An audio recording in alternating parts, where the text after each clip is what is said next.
Alright, welcome back to the Noble Arms Manual, and in this chapter we're going to look at how I think through going second. So I'm using a replay with my Therians build here to demonstrate the concepts, but these apply to any build of United. So we're going to watch them play through to see what they do, and then I'll discuss how I think about breaking the board.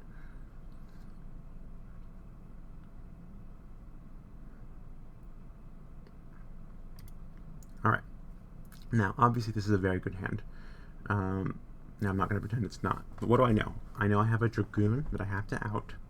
I know I have a Brendan Red, which is probably going to go into Chimera. And I know of a Fleur-de-Lis because he searched it. I don't know the other cards. I do think it's reasonable to assume a hand trap. So we should think, alright, we're probably going to have to do the hand trap. What do I want to do? Well, unfortunately, I don't have a way to start plays here without committing my normal, because the first thing I want to think of is, do I need my normal summon? And unfortunately the answer to that is yes. But what I do have are a bunch of cards that will let me drop things onto board to play with once I've started to commit cards. So, Therian is an example, but if this was a droplet, you'd think similarly, how can I utilize this in breaking the board, and the Gearfried. So in this case, I really can take two different routes. I want to get to the point where I can make King Custine first, because Cust will let me either remove both of these cards and clear that threat, or more likely will eat the threat and then float somewhere else. Everything he has that would stop it either lets me keep playing if he drops the Fleur-de-Lis, or destroys, in which case that's fine by me. Cust will float, so I really want to go to a Cust first. And how do I do that? Well, I can Spores and Gawain, but that forces me to use my Rhoda, and I kind of like to preserve the Rhoda.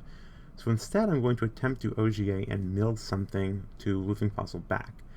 And I'm okay with this, because if the OGA gets negated, Rhoda gives me access to stuff that can keep playing.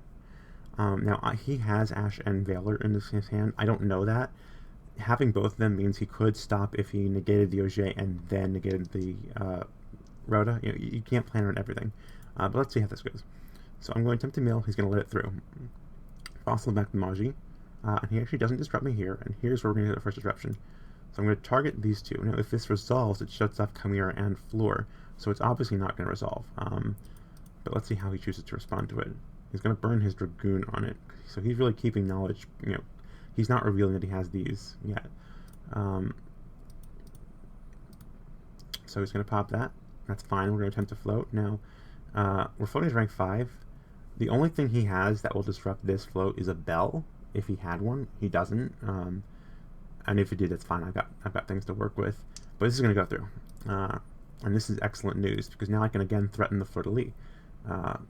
Already, again, if you remove Ecclesia, Fleur-de-Lis becomes pointless. So again, he has to burn a disruption here. And he's going to choose the Fleur-de-Lis for this one. Still fine. So at this point, what do I want to do? I know he still has Chimera. I really want to force Chimera out here, because I need that gone to start making my own plays. I don't know about his hand traps, so I kind of have to deal with that. So we're going to attempt to get an extender. He's going to disrupt that with the Ash. Well, that's kind of sad, but alright. I need a way to get this off board. So what I'm probably going to go for here, since I don't have any equip spells, is either equipping one of these to drop the gear and then attempt to steal, or I can go for a Therian's play. And this, I thought I was right. Sorry. Now the Gearfried is great, because when Gearfried comes out, that is kind of like the final threat for the Chimera. I don't know about this Valor, obviously. But he knows that once I get this equipped, which I can do using either of these, Chimera becomes pointless. It's a dead card at that stage in the game. Now, granted, he has Valor, so it's not really, but I don't know that. So this is where he's going to drop the Chimera. And that's unfortunate, because it means I don't have the Gearfried to work with, but it means I can float into a material, because he floats, and that's great. It means I can start to do stuff. I can drop the Bull and play.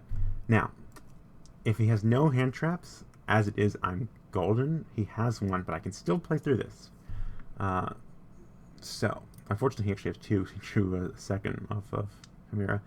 Bull is going to attempt to clear. He's going to pop the bull. Now, admittedly, that's not really the greatest move on his part. Chimera is big, but it's not protected by anything, and he's got the second Veiler. If I were him, I'd probably actually hold them both, but, you know, is what it is.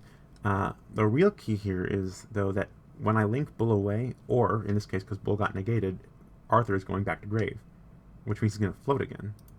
So I have extra materials to work with. So I'm going to make a sold, attempt to do it, and once again, he's going to drop the Veiler. Now, if he held that for the summon effect, I would once again be screwed.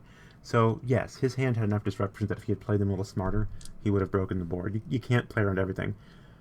But, because I got the second float, and he's choosing to negate the search, I can make another one, get a draw. It doesn't really matter what I draw in this case, because I'm going to summon a tuner, and he has nothing at this point. I know he has nothing. I'm going to full 5-zone combo. I can use Baron to pop. The Dragoon is still there, because of the Gearfried. I don't actually have a way with this hand to get up to 4,000 on my Charles if I want to go that route to clear it. That's fine, though. I am content to let him keep the Dragoon, because once he plays his card from hand, if he plays it at all, he can't negate. And if he holds it for the negate and tries to beat over, Charles won't be destroyable, and on my turn it's fine. So, like, you know, it doesn't matter at this point. There's nothing he can really top deck that I care about. And he's going to scoop here. So, yeah, that's going second. That's the idea of, you know, how you think through breaking a board.